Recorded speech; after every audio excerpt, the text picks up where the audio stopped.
Hello students, कैसे हैं आप लोग? सब बढ़िया, ठीक ठाक। देखो, आज मैं लाया हूँ पीरियोडिक टेबल के अंदर एक काफ़ी इंपॉर्टेंट टॉपिक जिसका नाम है इफेक्टिव न्यूक्लियर चार्ज, और इसी के अंदर आता है शील्डिंग इफेक्ट और स्क्रीनिंग इफेक्ट। तो इस टॉपिक का इम्पोर्टेंस ये है कि मैं आगे आपको पीरियोडिक टेबल के अंदर ही पीरियोडिक प्रॉपर्टीज़ में डिस्कस करूंगा। एटॉमिक रेडियस, आयोनाइजेशन एनर्जी या आयोनाइजेशन एंथैल्पी बोलते हैं, इलेक्ट्रॉन गेन एंथैल्पी, इलेक्ट्रोनेगेटिविटी, ये सब के सब आपका डिस्कस होता है इफेक्टिव न्यूक्लियर चार्ज के हेल्प से। तो बताओ कितना इंपॉर्टेंट है, इसको पढ़ना जरूरी है कि नहीं? तो ध्यान से लेक्चर को देखना, ध्यान से सुनना, एक एक बात चमकेगा और चमकता रहेगा, ठीक है? देखो यहाँ पे शील्डिंग इफेक्ट और स्क्रीनिंग इफेक्ट ये क्या होता है, एकदम ध्यान से समझना। मैं सबसे पहले आपको बताता हूँ सिंगल इलेक्ट्रॉन सिस्टम, मतलब एक ऐसा एटम है जिसमें एक ही इलेक्ट्रॉन है। कितने इलेक्ट्रॉन है जी? मान लेते हैं उसमें एक इलेक्ट्रॉन है, ये एक इलेक्ट्रॉन। और इस एटम का एटॉमिक नंबर मैं रिप्रेजेंट करता हूँ जेड से, और आप जानते भी हैं जेड से रिप्रेजेंट करते हैं। और एटॉमिक नंबर किसके बराबर होता है? तो प्रोटॉन्स के बराबर होता है। तो ये जो जेड होता है ये प्रोटॉन्स है। तो न्यूक्लियस के अंदर जो जेड है वो प्रोटॉन्स है। और बताओ, प्रोटॉन में पॉजिटिव चार्ज होता है, ये जो पॉजिटिव है इस इलेक्ट्रॉन को अपने तरफ अट्रैक्ट करेगा, खींचेगा।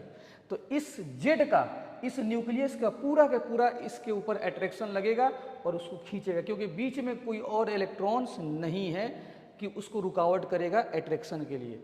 और सिंगल इलेक्ट्रॉन सिस्टम है, इसमें कोई दिक्कत की बात नहीं है, इसमें कोई रुकावट बीच में नहीं होने वाला है। लेकिन मल्टी इलेक्ट्रॉन सिस्टम में क्या है, थोड़ा ध्यान से देखना। ये हो गया आपका न्यूक्लियस, ये हो गया आपका पहला ऑर्बिट, ये दूसरा ऑर्बिट, और मैं यहाँ पे बना देता हूँ एक तीसरा ऑर्बिट। यहाँ पे एक इलेक्ट्रॉन है जिसको हम नाम दे दिए, चलो अभी के लिए आउटर मोस्ट इलेक्ट्रॉन, ठीक है? इसी पे ध्यान देना है आपको। और ये इनर सेल है, और इस इनर में कितने इलेक्ट्रॉन्स हैं आपके? 2 मान लेते हैं। अब बताओ, इस न्यूक्लियस के पास एटॉमिक नंबर इसका, इस एटम का एटॉमिक नंबर जेड। अब प्रोटॉन्स क्या होंगे बताओ? प्रोटॉन्स भी क्या होंगे? जेड हो गए। अब प्रोटॉन्स में पॉजिटिव चार्ज, ये पॉजिटिव क्या करेगा? अपने तरफ इलेक्ट्रॉन को अट्रैक्ट करेगा, खींचेगा। तो जिसकी वजह से क्या होगा, अभी देखना यहाँ पे लोचा है, जब ये खींचेगा तो ये इलेक्ट्रॉन यहाँ पर भी है, देख रहे हो? ये अंदर में इलेक्ट्रॉन्स हैं, देख रहे हो? तो ये अंदर वाले इलेक्ट्रॉन्स क्या करेंगे? इसको रिपेल करेंगे, इसे धक्का देंगे, आने नहीं देंगे इसको। न्यूक्लियस जो उसको खींच रहा है ना, ये अंदर वाले इलेक्ट्रॉन्स उसको आने नहीं देंगे, क्योंकि इलेक्ट्रॉन पे निगेटिव और उस पर भी निगेटिव, तो रिपल्सन होना है। इसको भी ये क्या करेगा? ये भी इलेक्ट्रॉन उसको धक्का देगा। तो इसका नुकसान क्या होगा कि अगर न्यूक्लियस के पास पावर है जेड खींचने का, ये पूरा जेड इसके ऊपर नहीं लगेगा। जैसे मैं तुमको इसको समझा रहा हूँ, ये जो जा रहा है ना न्यूक्लियस जो इलेक्ट्रॉन को खींच रहा है, मैं मान लेता हूँ इसको एफ ए। कौन सा फोर्स? एफ है, फोर्स ऑफ अट्रैक्शन। और ये जो आप देख रहे हो ग्रीन वाला, ये रिपल्सन है, एफ आर मान लेता हूँ, एफ आर, ठीक है? तो एक बात तो तय है कि मतलब ये जो अंदर वाले हैं इसको रिपेल करेंगे, ठीक है, लेकिन इसका मतलब ये नहीं कि न्यूक्लियस के पास नहीं जाने देंगे। बस यही है कि न्यूक्लियस को थोड़ा सा ज़्यादा मेहनत करना पड़ेगा। तो फोर्स ऑफ अट्रैक्शन रिपल्सन से ज़्यादा लगेगा, अट्रैक्शन रिपल्सन से ज़्यादा लगेगा, लेकिन पूरा का पूरा जेड नहीं लगेगा। वो कैसे? जरा देखना, ये इलेक्ट्रॉन, इस इलेक्ट्रॉन पे क्या लग रहा है? Force of repulsion. और मैं वाइट कलर से बना देता हूँ, इधर क्या लग रहा है? फोर्स ऑफ अट्रैक्शन, ठीक है? मान लेता हूं कि फोर्स ऑफ अट्रैक्शन कितना? 10 न्यूटन का है, और रिपल्सन कितना है? 4।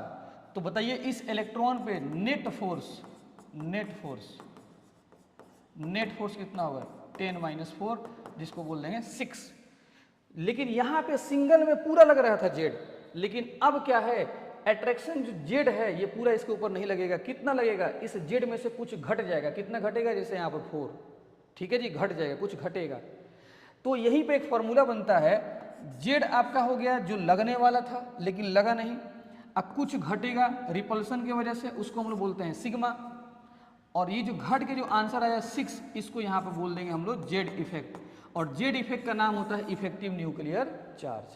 तो स्क्रीनिंग इफेक्ट और शील्डिंग इफेक्ट जब समझाया जाता है, उसी वक्त इफेक्टिव न्यूक्लियर चार्ज का कॉन्सेप्ट आता है। आगे ये आपको मिलेगा, अभी घबराइएगा मत, वो आपको समझ में आ गया होगा कि इलेक्ट्रॉन पर नेट फोर्स जो लगेगा वो 10 - 4, मतलब जेड जो पावर है न्यूक्लियस का, और कुछ घटेगा। कौन सा घटेगा? ये 4 किसकी वजह से? रिपल्सन की वजह से।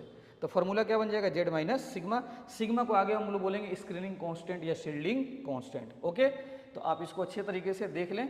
फिर देखो यहाँ पे क्या लिखा है कि decrease in net force of attraction, जो नेट फोर्स अट्रैक्शन था जेड था उसमें घटेगा, डिक्रीज होगा on outermost electron because of the presence of inner shell electron. जो इनर शेल इलेक्ट्रॉन्स हैं उसके वजह से, इनर शेल इलेक्ट्रॉन्स की वजह से देख लो, इसके वजह से इसका कुछ घटेगा, अट्रैक्शन घटेगा। ठीक है जी, घटेगा। Is known as screening effect. यही जो आपका है, जो इनर शेल जो है घटा दिया है, फोर्स इसका जो लगने वाला था, तो यही इनर जो इलेक्ट्रॉन्स हैं ये काम कर रहे हैं न्यूक्लियस और आउटर मोस्ट इलेक्ट्रॉन के बीच में रुकावट जो पैदा कर रहे हैं, इसी को बोलते हैं स्क्रीन या शील्ड।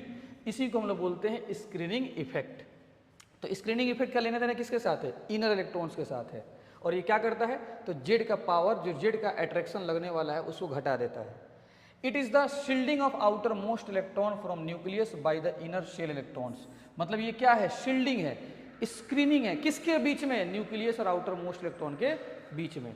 और ये कहाँ अप्लीकेबल होता है, मल्टी इलेक्ट्रॉन एटम्स में, ऐसे एटम जिसमें इलेक्ट्रॉन एक से ज्यादा है। सिंगल में तो पूरा का पूरा जेड लग गया था ना, बताओ, पूरा का पूरा जेड सिंगल में लग गया था। ठीक है, इधर देखो, ऑर्डर ऑफ शील्डिंग इफेक्ट, मतलब जो शील्डिंग का मतलब समझ गया ना, न्यूक्लियस और आउटर मोस्ट के बीच में स्क्रीन। अब उसका ऑर्डर देखते हैं कि सबसे अच्छा स्क्रीन कौन है। अब सुनना, एस सबसेल का नाम तुम लोग सुने होंगे, एस सबसेल, ये पी, ये डी और ये एफ। एस सबसेल का शेप कैसा होता है, स्फेरिकल, ये न्यूक्लियस मान लो बीच में। पी का कैसा होता है बताओ, डम्बल होता है। डी का कैसा होता है बताओ तो बेटा, और बताओ बच्चों, डबल डम्बल। और एफ का शेप डिफाइन नहीं है। एस देख लो कितना सर्कुलर है। अगर न्यूक्लियस और आउटर मोस्ट के बीच में अगर एस रहेगा ना, तो ये काफ़ी स्ट्रॉन्ग स्क्रीन होगा, क्योंकि इसमें गैप नहीं है। अट्रैक्शन मतलब मान लेते हैं ये आउटर मोस्ट इलेक्ट्रॉन है और ये न्यूक्लियस, तो खींचने के लिए इसमें गैप होना चाहिए, नहीं है। तो एस का स्क्रीन जो होता है, इनर जो इलेक्ट्रॉन्स होते हैं अगर एस में होंगे तो वो स्क्रीन मजबूत बनाएंगे। मतलब मजबूत बनाने का मतलब कि न्यूक्लियस इलेक्ट्रॉन को ज़्यादा नहीं खींच पाएगा। बीच में क्या है जी बताओ, एसपीजी कमांडो आ जाएंगे। ठीक है, किसी का नहीं चलने वाला है नेताजी पर। ठीक है, समझ गए होगे तुम। तो सुनना ध्यान से, तो ये होता है लेस डिफ्यूज। क्या होता है, लेस डिफ्यूज्ड। इसको हम लोग बोलते हैं लेस डिफ्यूज्ड। मतलब ये काफ़ी क्लोज, ऐसे सर्कुलर में काफ़ी क्लोजली होंगे। ठीक है, जैसे मान लेते हैं कि कोई बॉडीगार्ड है किसी मिनिस्टर के, अब वो बॉडीगार्ड क्या होंगे, लेस डिफ्यूज के मतलब सटे हुए होंगे, मिनिस्टर को घेरे हुए होंगे ताकि बाहर से कोई अटैक ना हो पाए। ठीक है, तो लेस डिफ्यूज। और थोड़ा सा ये देखो, ये डिफ्यूजन बढ़ गया है, क्योंकि यहाँ पर देखो इधर से गैप आ गया, इधर से भी गैप आ गया। तो इधर से जब गैप आया, इधर से गैप आया, तो यहाँ से रास्ता मिल गया, न्यूक्लियस खींच लेगा आउटर मोस्ट इलेक्ट्रॉन को। तो ये स्क्रीन थोड़ा कमजोर, हल्का कमजोर होगा। ये और कमजोर हो जाएगा, क्योंकि इसमें देखो कहाँ से गैप, बहुत ज़्यादा गैप आ गया, बहुत ज़्यादा गैप। ठीक है, और एफ में तो शेप इसका डिफाइन नहीं है, लेकिन ये और फैला हुआ होगा। देखो जब पी से हम डी आ रहे हैं तो फैल रहा है ना, तो एफ भी फैलेगा। तो ये क्या हो जाएगा, मोर डिफ्यूज। तो जब बॉडीगार्ड को ज़्यादा फैला दोगे मिनिस्टर के चारों तरफ, दूर दूर पे रखोगे, तो घटना घट सकता है। ठीक है जी, घटना घट सकता है। इसलिए लेस डिफ्यूजन में रखिए। लेस डिफ्यूज का मतलब एकदम सटे हुए रखिए, फैला के नहीं रखना है। तो कहने का मतलब कि एफ अगर है न्यूक्लियस और आउटर मोस्ट के बीच में तो इसमें डिफ्यूजन ज़्यादा है, ज़्यादा साइज इसका बड़ा होता है, फैला हुआ होता है, तो कहीं ना कहीं से गैप मिलेगा, न्यूक्लियस इलेक्ट्रॉन को खींच लेगा। तो सबसे मजबूत जो स्क्रीन होगा वो एस का होगा। किसका होगा जी, एस, फिर पी, फिर डी, तब एफ। तो ये लेस डिफ्यूज की वजह से मजबूत स्क्रीन और ये मोर डिफ्यूज की वजह से खराब स्क्रीन।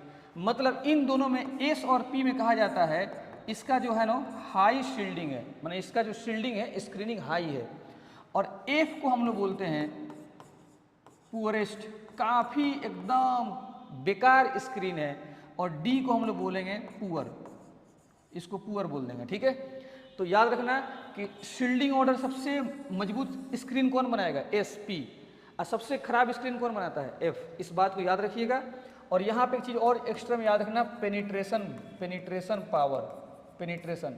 न्यूक्लियस का अट्रैक्शन किस सबसेल पे ज़्यादा होता है, एस पे, फिर पी पे, फिर डी पे, या फिर F पर, क्योंकि न्यूक्लियस जो होता है, न्यूक्लियस के पास में S सबसेल होता है, न्यूक्लियस के पास में S होता है, इसलिए S के ऊपर जल्दी अट्रैक्शन लगेगा। तो उम्मीद करते हैं आपको समझ में आया होगा। S जो होगा मजबूत स्क्रीन बनाएगा और F सबसे खराब स्क्रीन बनाएगा, इसको आप नोट करो, ठीक है।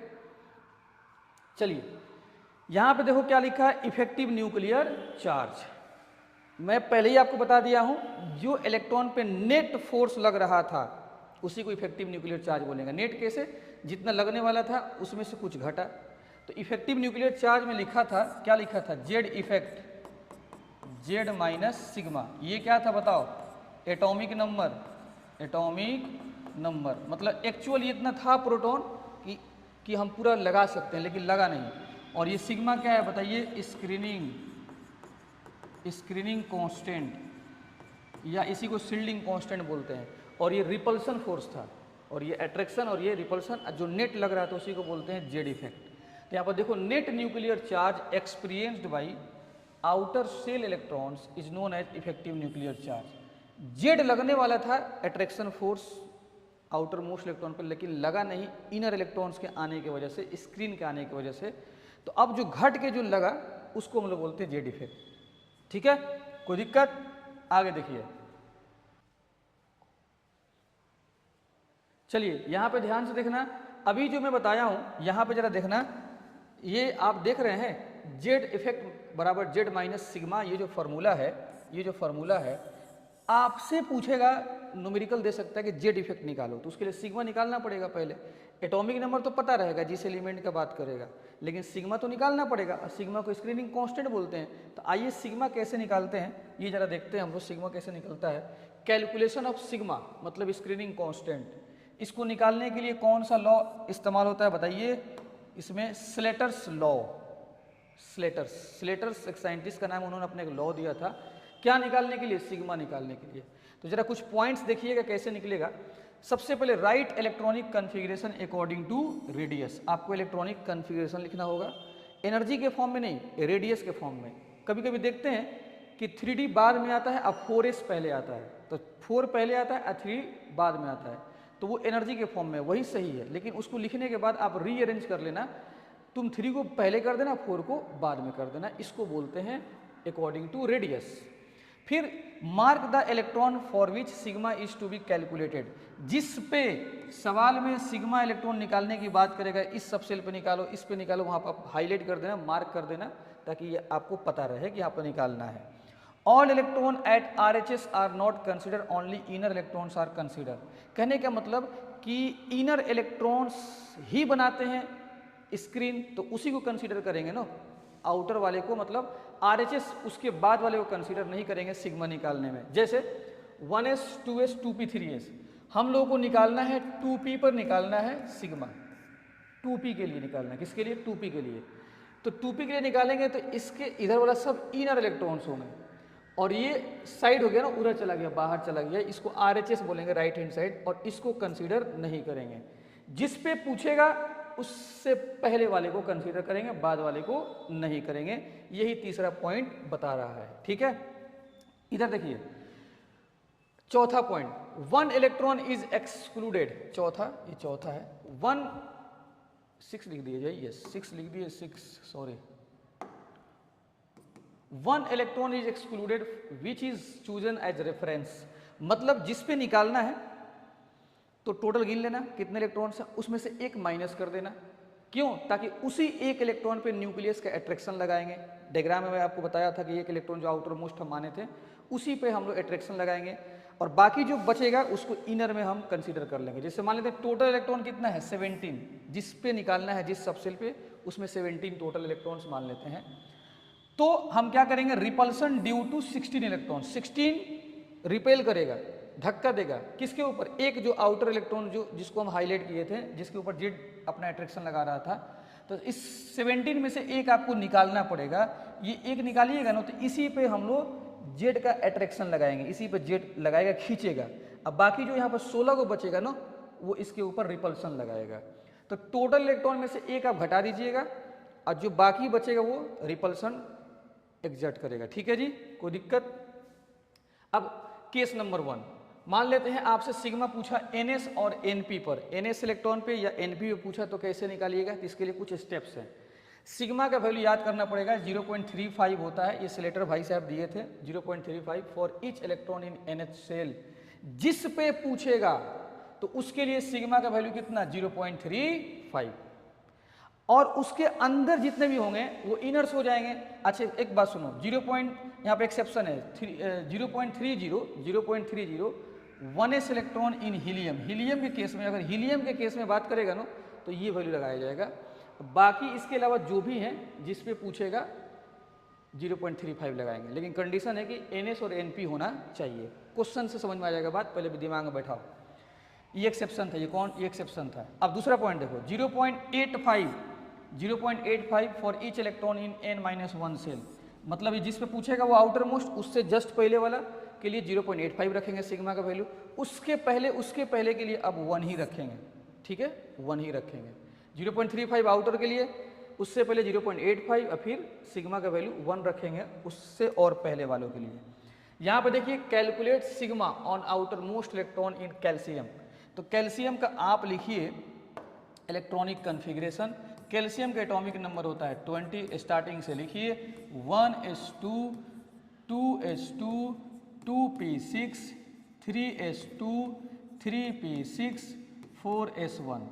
बताइए आउटर इलेक्ट्रॉन तो यही है ना भाई, इसको हाईलाइट करो, outer most electron in calcium, ठीक है।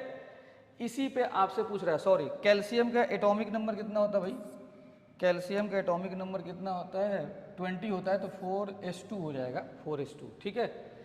इसी पे पूछ रहा है, तो सुनो, जिस पे पूछेगा तुम उसको खट से n मान लेना है, n।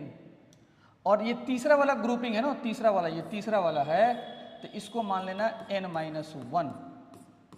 ये दूसरा वाला है, इसको मान लेना n-2, और इसको मान लेना n-3।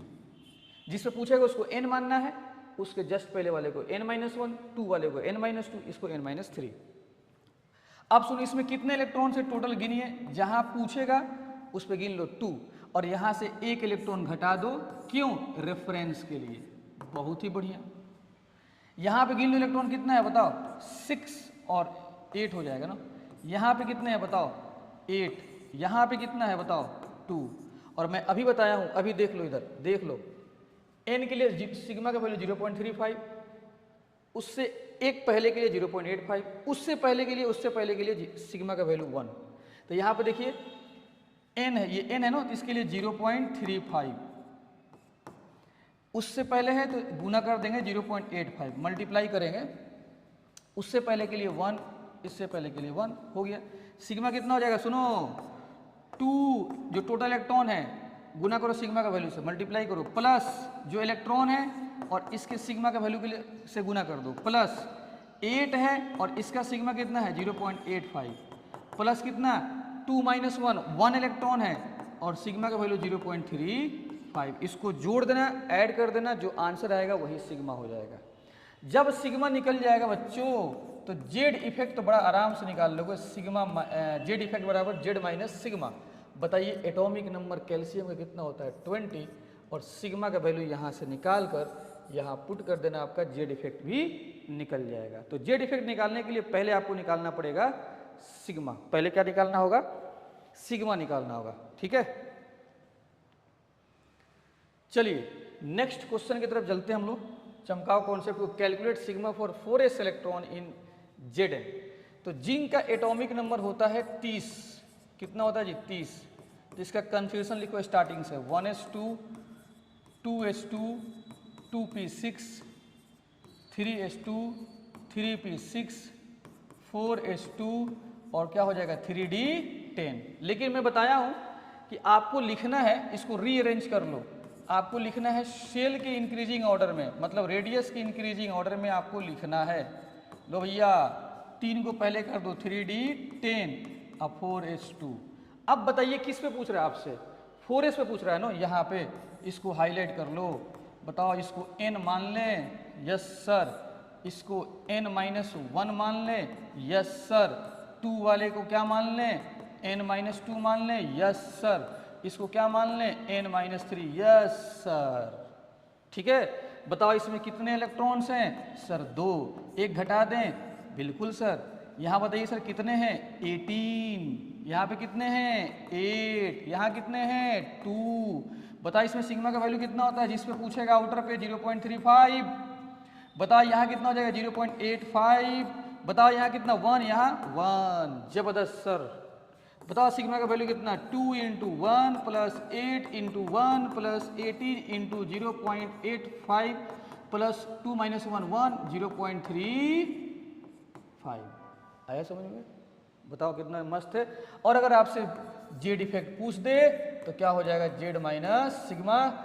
जेड जिंक का कितना होता है, 30। सिग्मा यहाँ से निकालना, यहाँ पर रख के उसको सब्सट्रैक्ट करना, जेड इफेक्ट आ जाएगा। ओके सर, मस्त, मज़ा आ गया सर, मज़ा आ गया सर। क्या गजब का कॉन्सेप्ट है सर, क्या गजब का कॉन्सेप्ट है सर। एक तो आप ही हैं सर जो दिल से पढ़ाते हैं यूट्यूब पर सर। देखो जी, ध्यान से देखो, sigma for last electron in an atom. Electronic configuration दिया है, लास्ट इलेक्ट्रॉन पे पूछ रहा है, किस पे, इस पे, इस पे, इस पे, ठीक है जी, इसी पे पूछ रहा है, कोई दिक्कत नहीं है। आइए ये पूरा के पूरा इसको n मानेंगे ना, क्यों, क्योंकि 3 इधर भी है 3 इधर भी है, तो पूरा को n मानेंगे ना। अब बताओ इसमें कितने इलेक्ट्रॉन्स हैं, जरा गिन लो, 5 2 7, इसमें से एक घटा लो रेफरेंस के लिए। और बता इसको क्या मानेंगे, इसको मान लेंगे बच्चों n-2 मान लेंगे, सॉरी मेच्चा से गलती हो गया, मेच्चा से n-1 मानेंगे, एक कम है ना, 3 से एक कम है। तो बता इसमें कितने इलेक्ट्रॉन्स हैं, 8। और सर इसको क्या मानेंगे, n-2 मानेंगे। और इसमें कितने इलेक्ट्रॉन्स हैं, 2। बताओ इसके लिए सिग्मा कितना, 0.35। जहां पूछेगा आउटर वाले पे 0.35, और यहाँ पे कितना सर, 0.85, और यहाँ पे कितना, 1। जहां हाईलाइट कीजिएगा NS या NP वाले पर, तो वहां पे सिग्मा का वैल्यू 0.35 होता है, ठीक है। अब सिग्मा निकाल लो, क्या हो जाएगा, 2 into 1 plus 8 into 0.85 plus 6 into 0.35। इधर देखो, sigma for last electron in oxygen. अच्छा पता है ये कौन सा एलिमेंट है, ये क्लोरीन था। किसका था जी, क्लोरीन। तो ये पूछ सकता है कि क्लोरीन के लिए लास्ट इलेक्ट्रॉन पे निकालो, तो अब भी आपको इसे ही लिखना पड़ेगा, और हम आपको लिख के दे दिए हैं। जैसे ऑक्सीजन के लिए निकालना है लास्ट इलेक्ट्रॉन पे सिग्मा, तो सुनो, लास्ट इलेक्ट्रॉन के लिए निकालना है तो ऑक्सीजन के लिए लिखो कन्फिग्रेशन 1s2 2s2 और 2p4। तो यही लास्ट इलेक्ट्रॉन है, लास्ट इलेक्ट्रॉन तो यही है। लेकिन इसको हम पूरे को मानेंगे n, क्योंकि सर 2 इधर भी है 2 इधर भी है। बताओ कितने इलेक्ट्रॉन है, 6। इसमें से एक घटा लेंगे रेफरेंस के लिए, इसको मान लेंगे n-1। क्या मानेंगे, n-1। और इसमें कितने हैं, 2। और जिस पे पूछेगा 0.35 और इधर 0.85, और कुछ तो है नहीं। तो सिग्मा का वैल्यू कितना हो जाएगा, 2 इंटू 0.85 प्लस 5 इंटू 0.35, ये सिग्मा आ जाएगा, ठीक है जी। तो यहाँ पे 2 ही ग्रुपिंग बन रहा है, एक 2 वाला और एक 1। तो इसको n मान लेंगे, इसको n-1 मान लेंगे, और n-1 के लिए 0.85 होता है।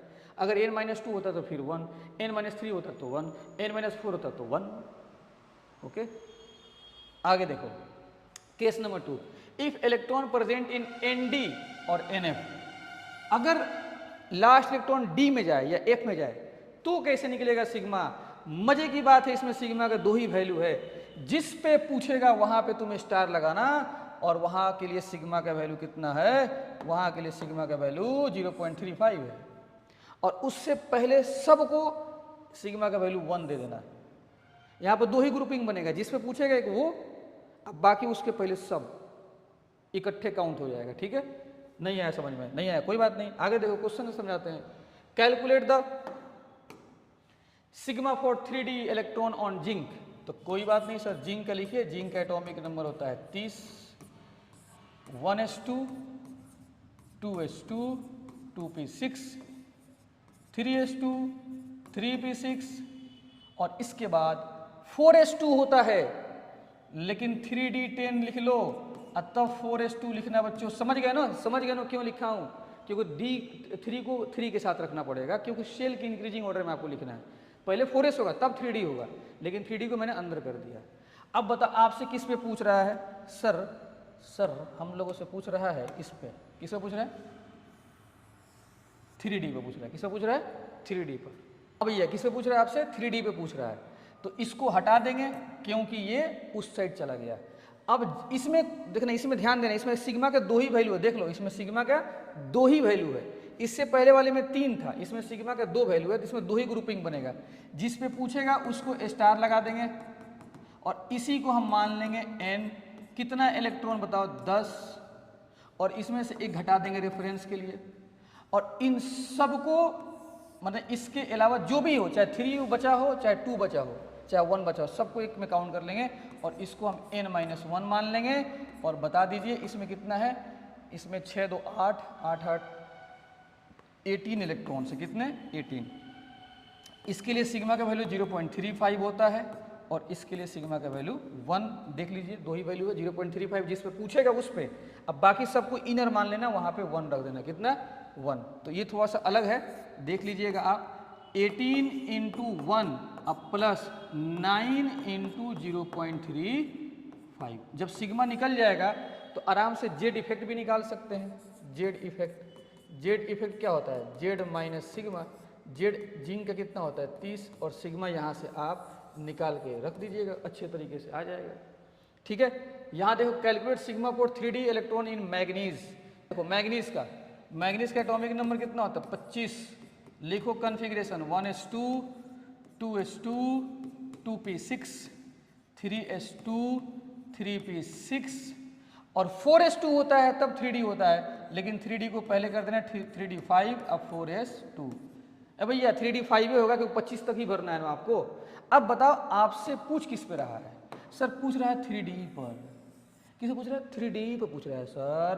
तो 4s को हटा दीजिए, ठीक है, यहाँ स्टार मान लीजिए। इसी को हम लोग n मानेंगे। इसी में कितना इलेक्ट्रॉन है? 5। इसी में से वो घटा देंगे और इसके लिए सिग्मा का वैल्यू 0.35 और इन सबको 1 मान लेंगे क्योंकि सिग्मा का वैल्यू इस केस में, डी वाले केस में 2 ही वैल्यू है। तो एक तो उसको दे देंगे, एक किसको देंगे? जिससे पूछेगा, और बाकी उसके अंदर वालों के लिए n-1 मान लेंगे। और बताओ इसमें कितने इलेक्ट्रॉन्स हैं? इसमें आपके 18 इलेक्ट्रॉन्स है और इसके लिए सिग्मा का वैल्यू 1। तो बताओ सिग्मा कितना हो जाएगा? 1 × 18 प्लस 0.35 × 4। ये आप मल्टीप्लाई करना, सिग्मा यहाँ से निकल जाएगा। कितना आसान है बताओ। इसमें 2 ही ग्रुपिंग आपको बनाना है। आगे देखिए यहाँ पे variation of Z effect in periodic table. तो स्लेटर भाई साहब ने जितने भी एलिमेंट थे पीरियोडिक टेबल में सबका निकाला जेड इफेक्ट, सिग्मा निकाला, फिर जेड इफेक्ट निकाल लिया फार्मूला से। Left to right periodic table move करने का तरीका है और एक तरीका कौन सा होता है? Top to bottom. जब आप लेफ्ट टू राइट जाइएगा तो कहा जाता है कि आप पीरियड के दुनिया में जा रहे हैं। जब टॉप टू बॉटम आइएगा तो कहा जाता है आप ग्रुप के दुनिया में जा रहे हैं। ठीक है जी। और लेफ्ट टू राइट जाने जब जाइएगा तो स्लेटर भाई साहब जब सबका जेड इफेक्ट निकाला पूरे एलिमेंट्स का पीरियोडिक टेबल में, तो जब अपने आँख खोला तो देखा कि साला रे, लेफ्ट टू राइट जाने पर जेड इफेक्ट का वैल्यू क्या हो रहा था? बढ़ रहा था। तो लिख दिया जेड इफेक्ट का वैल्यू बढ़ेगा पीरियड में जाने पर। टॉप टू बॉटम आने पर देखा, जब अपने आँख को खोला तो बोला भाई साला ये क्या हुआ रे, ये क्या हुआ रे? तो बोला कि भैया ये कांस्टेंट है। क्या है? कांस्टेंट। माने ऊपर से नीचे आने पर लगभग सेम रह रहा है, बदल नहीं रहा है, सेम रह रहा है, कांस्टेंट। तो ये जो है ये किसके मुताबिक है? By Slater's calculation. Slater's calculation, Slater's ने ये काम किए थे क्योंकि ये सब काम साइंटिस्ट लोग करते थे। ज़िंदगी में इनका कोई काम धाम था नहीं, बीवी थे नहीं, बच्चे थे नहीं। अगर बीवी बच्चे होते तब न पता होता कि टाइम से थोड़ा जाना होता मॉल घुमाने के लिए बीवी को, बच्चों को, लेकिन इनके पास तो थे नहीं, इसलिए सब काम धाम करते थे। चलो ये फिर भी काम किए, साइंस को डेवलप किए, इसके लिए मैं बहुत बहुत धन्यवाद बोलता हूँ स्लेटर्स भाई साहब को। Okay, thank you. नोट कर लेना इसको।